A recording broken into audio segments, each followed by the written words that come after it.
ਦੋਸਤੋ ਕਿੱਦਾਂ ਆਪਾਂ ਇੱਕ ਹੋਰ ਨਵੀਂ ਵੀਡੀਓ ਤੇ ਆ ਗਏ ਹਾਂ ਤੇ ਅੱਜ ਟਰੈਕਟਰ ਲੈ ਕੇ ਚੱਲਦੇ ਆਪਾਂ ਖੇਤ। ਆ ਜਾ ਟਰੈਵਲਰ ਪਰ ਛੇੜ ਟਰੈਕਟਰ।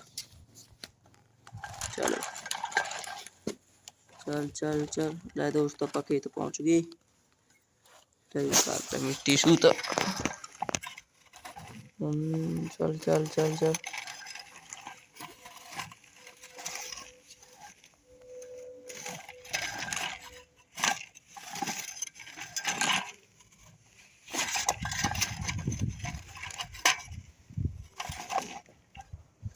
ਲੈ ਦੋਸਤੋ ਜੇ ਵੀਡੀਓ ਵਧੀਆ ਲੱਗੀ ਤਾਂ ਚੈਨਲ ਨੂੰ ਸਬਸਕ੍ਰਾइब कर दियो। जल्दी मिलते हैं एक होर नवी वीडियो ते। Bye bye.